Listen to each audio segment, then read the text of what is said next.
Hello everybody and welcome back. I'm Logan with All Paths Taken. This is part 18 of our 100% walkthrough of Bloodborne. As of right now, if you have followed my walkthrough up to this point, you should have completed the base game 3 times to get every ending, completed the DLC at least once as it is an absolutely amazing experience, and now you are on the final obstacle, which is the Chalice Dungeons. So as always, we are going for full completion, every item, every secret, and every boss, so grab your weapon of choice, and let's continue the hunt. Now, for the Chalice Dungeons, essentially how this works is at every single one, you're going to place a chalice, basically. We're going to place the first one, so we're going to start a chalice ritual. You need to have the basic requirements. For the first ones, it's generally just ritual blood, and you need to have a little bit of echoes in order to place it. Now, we're going to be placing 1, 2, 3, 4, 5, 6 chalices to do. These early chalices are very, very easy. So, whatever weapon you got, even if it's not plus 9 or plus 10, you will still do an absurd amount of damage and probably one-shot everything in sight. Now, there might be some items that we miss in the chalices, and just understand that a lot of the items in chalices are basically like quicksilver bullets, blood vials, maybe even paper. But by our 3 times through, it's really easy to just go like, I'll buy that from the store. We have enough money, it doesn't matter. But now, the general rule of thumb, if you've never done any of the chalices, is there's always a door that is like that blue door, or like a light purple door that has the torches on it. Those essentially are where your boss is hidden, and you have to explore the dungeon and find out where your lever is. It'll be a very big, obvious, fancy lever blocked by a stronger enemy. And once you do that, you can basically use your Bold Hunter's Mark if you don't want to retrace your steps and figure out where you're going, to come back to this spot to go down and fight the boss. So it's a fairly straightforward, but at the same time kind of difficult and convoluted way of going about and doing things. Again, we're going to be killing everything in one swing. If you haven't noticed as well, I do have the burial blade on. In my 3 times through, I did have a lot of fun with the church pick, but I'm kind of like, I just want something a little different, because this is a dex build or a skill build. So we're like, we're just gonna play with the scythe for a little while. Get that Grim Reaper vibes going a little bit more. So we got the blood vials in the corner. Now we come up to the ladder, where we hopefully won't get blown up by this dude and his mollies. Then we're going to run this way. Avoid the axes as best you can. If you fall off, it's not that big of a deal. Just run through that tunnel and you will come back up this way. Now, you see the red enemies. The red enemies will always spawn in, as they are summoned by the Bell Maiden. So when we kill the Bell Maiden, all of those red enemies go away, and now you are just left with the regular enemies of the level. Alright, so here is your first big enemy of the game. Generally speaking, in every dungeon, the enemies that are really big oftentimes drop the extra, what's it called? There you go, that's the word I was looking for. Blood gem. They drop a blood gem that is typically better than what you will find in your base game. Now, instead of going back, I am actually going to show you the rest of the level. In the later dungeons, I'm going to be quite frank, we're not going to explore all of the levels, because some of the dungeons have a lot of enemies and tiny room syndrome, and it's just not fun to deal with. And they do end game damage, so it's like, well, even though I am on New Game Plus, I'm really not feeling overpowered as I should be or as I could be. So yeah, but this is how you get back out. So if you did fall down, you simply just come out this side of the tower and away you go. But I want to go back the other way, because I believe that there's some ritual blood over on this side that we would need for the next dungeon. Also be aware that when you're running in tunnels like these, there can sometimes be enemies that are like the blob enemies in Dark Souls. They ended up putting them in this game as well, but they only put them in the Chalice Dungeons. Alright, so let's see if I can... Oh, so satisfying. So satisfying. So satisfying. Oh, I love it. Alright, so that should be pretty much every item in this first little dungeon. There are also side rooms in the dungeon that lead you to important items to carry on through your ritual. Like I believe in this first dungeon, there's nothing in the first couple bosses, but then the final boss, there will be. Which way was it? It was this way. So we come out this direction, and we go over to our ladder where we started the level. Again, you don't need to worry about healing up or anything like that. You should be at this point 50 health, and here I'll show you my stats. 50 health, 50 or 60 into whatever damage you're at, and then your last bit of damage should be up in that 20, 25 mark. You could also be at 30 depending on how many enemies you killed. So traditionally, as we'll see in later dungeons, there will be doors, one door on either side that will be gold, and that will just lead to another area.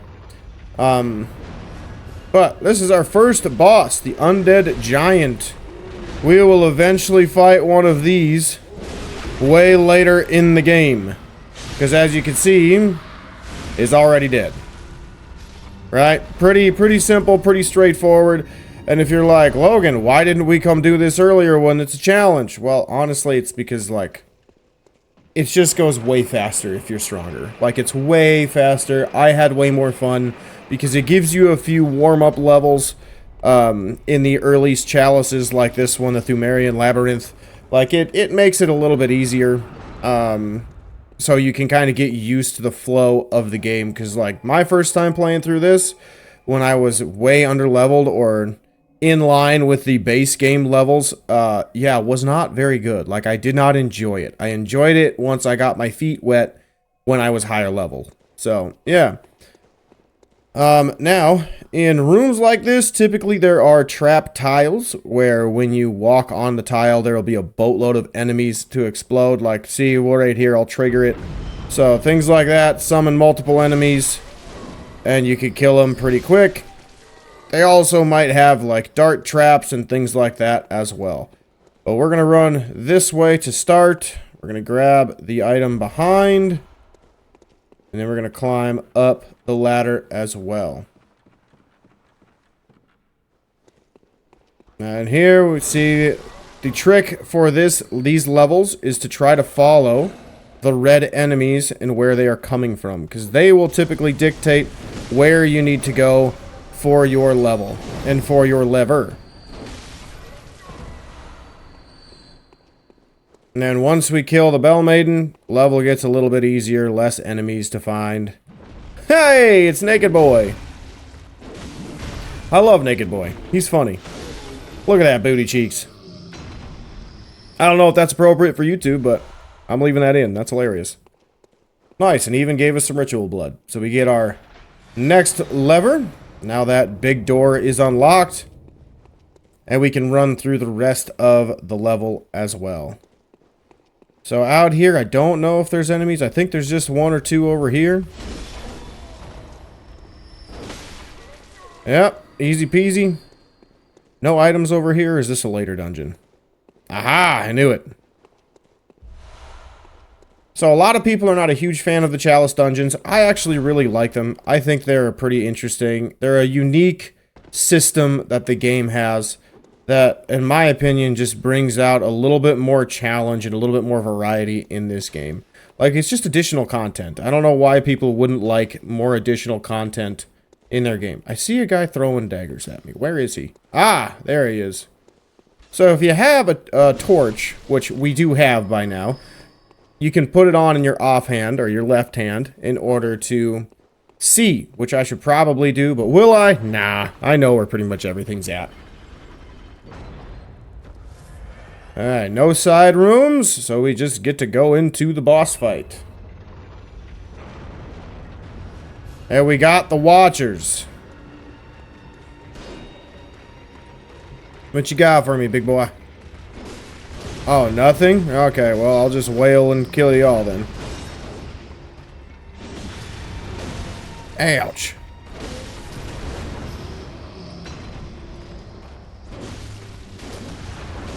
So I know what you're thinking. Will every chalice be like this? God, no. No, no, no, no, no, no. There will be some ridiculously tough chalices later in the playthrough. I would not be surprised if every chalice takes me probably about an hour. So the episodes will most likely get longer because other than just exploring each layer, you also have the side rooms and you have tougher boss fights. So yeah, it's pretty wild, pretty crazy.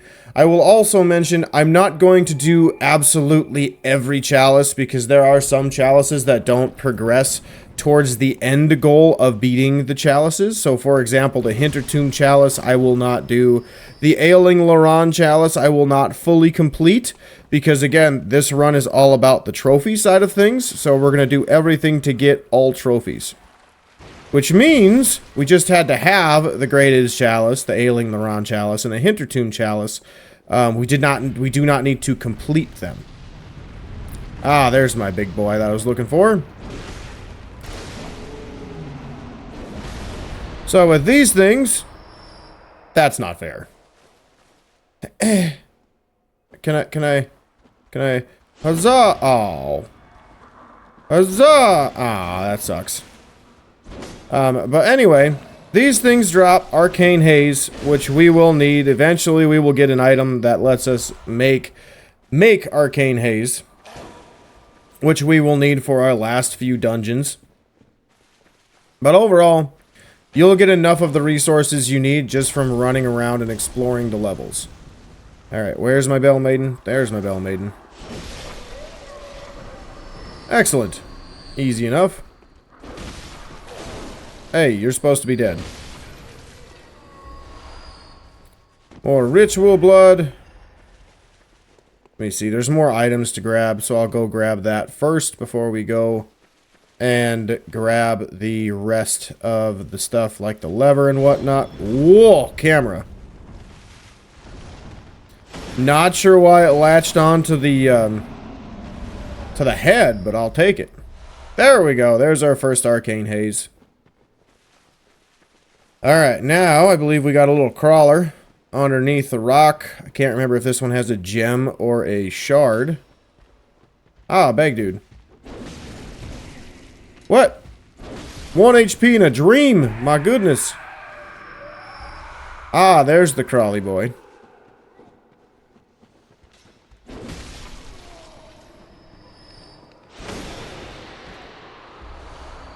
And a blood gem. Now, keep in mind, all of these blood gems will be completely and utterly useless until we get to the last chalices, or the later chalices, where they're more end-game scaling. You'll have gems that will go up to, like, 27% damage, which is absurd. So you can have 3 gems on there with 27% to do almost 90% more damage than what you would with just your basic attacks, which is wild. Absolutely wild.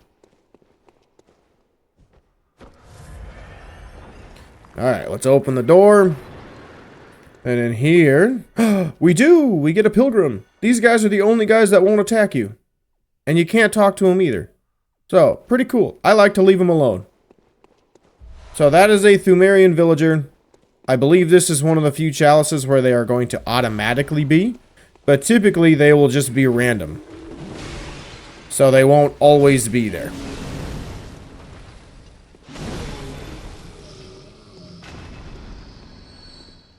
Alright, so we got our lever. More ritual blood. Now, you see these things? These things are traps. Watch out for those statues.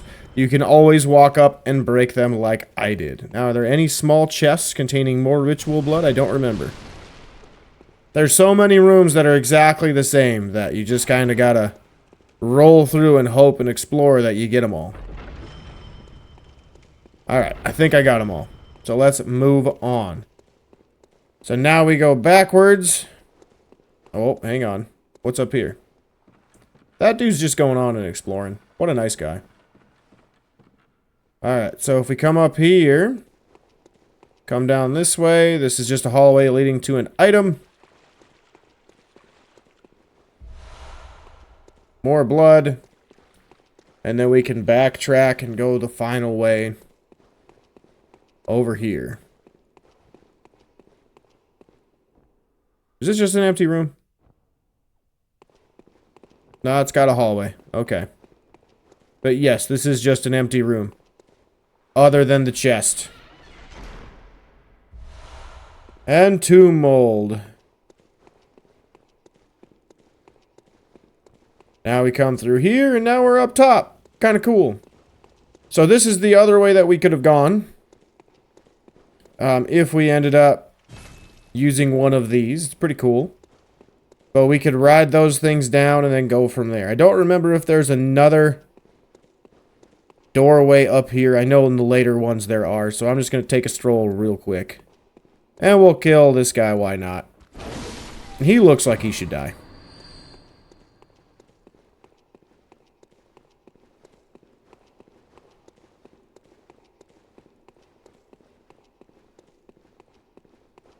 Alright, does not look like there's anything else, so I am just going to fall off.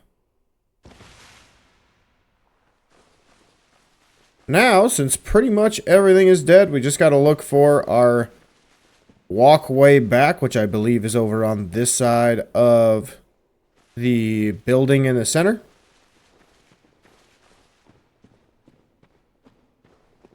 And we can go up that ladder and continue on to our boss fight.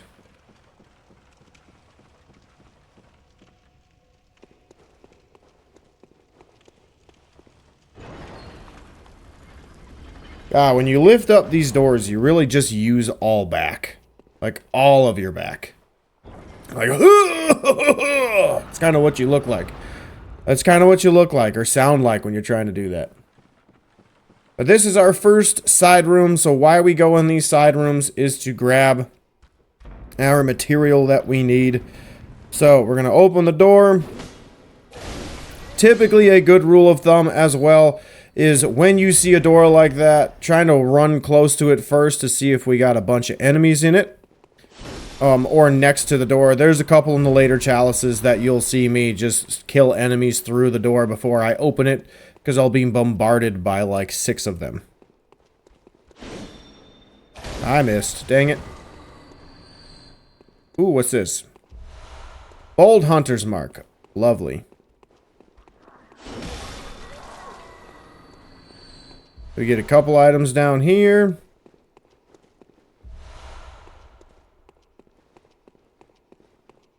And then we can take a left.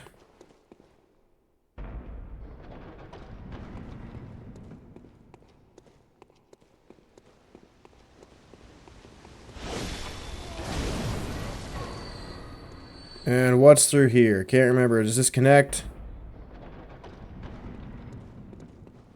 Excellent. And here is our enemy, holding our item we needed for the next chalice.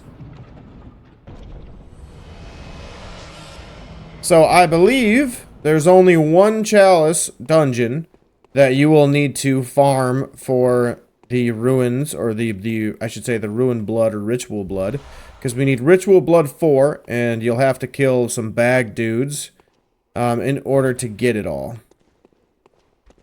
Because the level, for some reason, does not give you enough, and unless you go into, like, the Hintertomb Chalice and other stuff like that, it's just going to be kind of an inconvenience.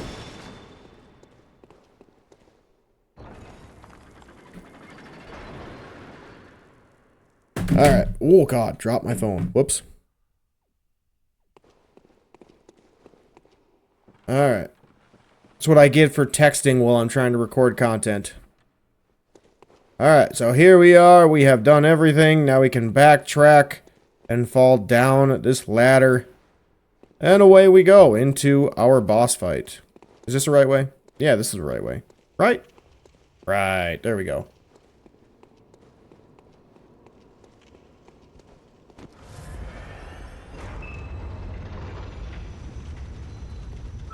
And now we get probably my favorite boss in the chalices. the Watchdog of the Old Lords. Now, he's going to be really easy to fight. That's probably the only move you actually have to watch out for. Otherwise, you just kind of want to stay in front of his nose and bait attacks. And then you can just absolutely go to town. And I love his music too. Even though we didn't get to hear it. And there you go. You got the chalice for the next chalice for our next episode. Is there anything else I wanted to talk to you guys about before we go into the next chalice? I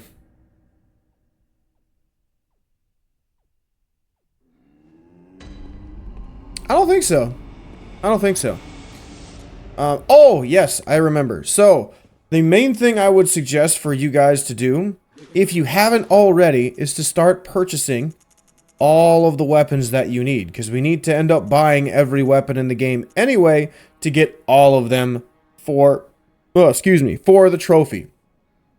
There's only one weapon that you cannot buy from here, and that is the Beast Claw. The Beast Claw you will have to get in the Ailing Laron Chalice, as I mentioned earlier, and that will be probably one of the last, if not the last chalices we go in to get the Beast Claw, as it is kind of hidden in a little weird and awkward area. So, make sure you buy up these two weapons, and along with that, you can buy up any other items that you would want, like any garbs that are here, because we do have some pretty sweet garbs, including Gehrman's Canehurst, the Crow set, the Golden Ordeo, and just a couple other basic sets as well. So, be sure to do that for your remaining trophies, because you got the hard ones out of the way. Now the rest of them are pretty much just buying the items to get all of the stuff you need and completing the chalices. So, with that being said, I will see you all in the next episode where we continue on with, which chalice was it? The Central Pthumeru Chalice. Oh, wait, hang on. Last thing I forgot to mention about chalices.